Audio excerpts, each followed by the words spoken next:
Good morning, student. This is your Hindi literature revision class.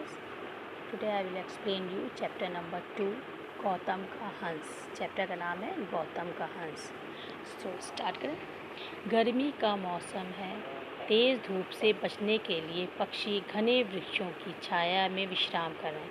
गर्मी का मौसम है, जैसे आजकल समर सीजन चल रहा है वैसे गर्मी का मौसम है और बहुत तेज़ धूप निकली. उससे बचने के लिए पक्षी मतलब जो बर्ड्स हैं वो पेड़ों के छाया में आराम कर रहे हैं. तभी देवदत्त, एक राजकुमार है देवदत्त, एक बॉय है देवदत्त, वो धनुष वार लेकर शिकार करने आता है. वो जो है एरो लेके, धनुष वार जानते हो ना, एरो, उसको लेके शिकार करने आता है. उसकी नज़र सफ़ेद पंख फैलाए हंस पर पड़ती है. वो देखता है सामने एक सफ़ेद पंख फैलाए एक हंस है. वो निशाना साध कर बाण चलाता है और वो निशाना लगाकर तीर चला देता है, एरो चला देता है. हंस चोट खाकर पंख फड़फड़ाता हुआ नीचे ज़मीन पर गिरता और जब हंस को चोट लग जाती है तो वो ज़मीन पर गिर जाता है.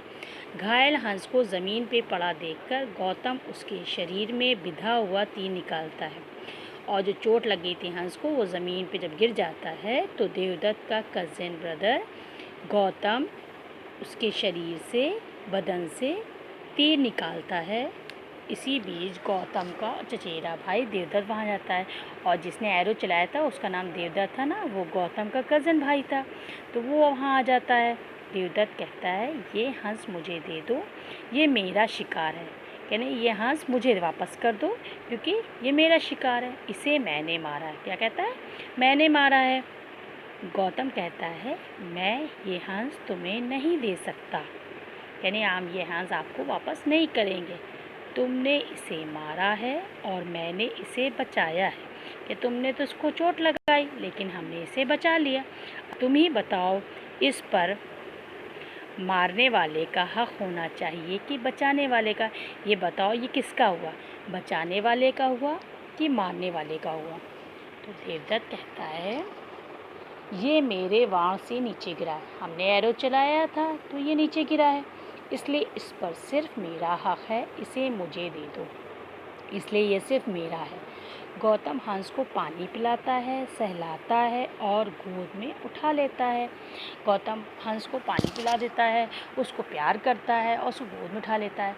गौतम कहता है उफ, इस बेचारे को कितनी चोट लगी है, ये कितना हाँफ रहा है. गौतम कहता है ये हंस को कितनी चोट लग गई है, बेचारे को तीर लगी, कितना हाँफ रहा है, इसके शरीर से कितना खून बह रहा है और खून भी बहुत बह रहा था. तो उसको बहुत अफसोस हो रहा था. बेचारा उड़ भी नहीं सकता, इसे आराम की ज़रूरत है. कहता है ये उड़ भी नहीं सकता, अब तो चोट लग गई है ना, ज़ख्मी हो गया है, तो ये उड़ भी नहीं सकता, इसे आराम की ज़रूरत है. देवदत्त कहता है मैं कहता हूँ इस हंस को मुझे सौंप दो, इस पर केवल मेरा अधिकार है. देवदत्त कहता है मुझे कुछ नहीं मालूम, बस मुझे ये हंस दे दो, ये मेरा है.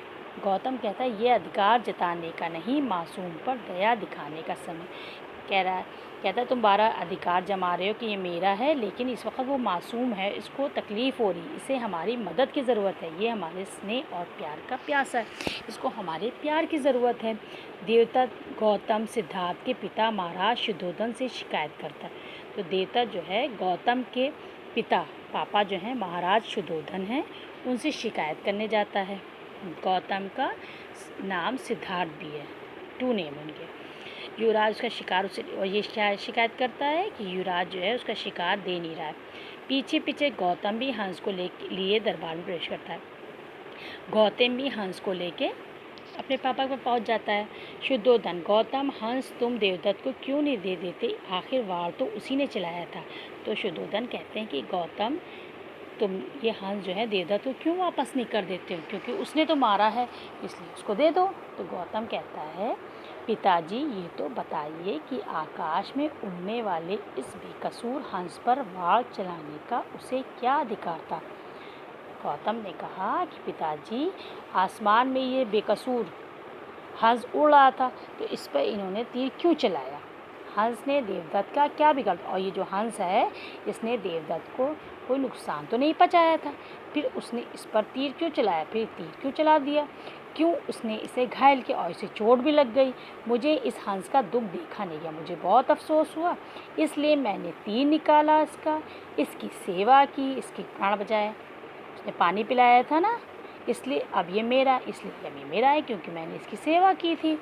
शुद्धोधन कहते हैं गौतम तुम ठीक कहते हो। शुद्धोधन कहते हैं गौतम तुम सही कह रहे हो, मारने वाले से बचाने वाला बड़ा होता है, जो बचाता है वो ज़्यादा बड़ा होता है। इसलिए अब ये हंस तुम्हारा है, इसलिए हंस तुम्हारा है क्योंकि आपने जो है इसको पानी पिलाया है, इसके तीर निकाला है, इसलिए ये हंस आपका हो गया।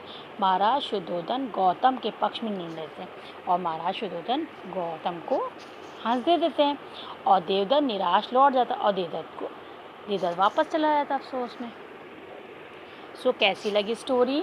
हमें भी किसी पशु पक्षी को नुकसान नहीं पहुंचाना चाहिए ना, कभी भी किसी बर्ड्स को ना किसी एनिमल को कभी भी नुकसान नहीं पहुंचाना चाहिए।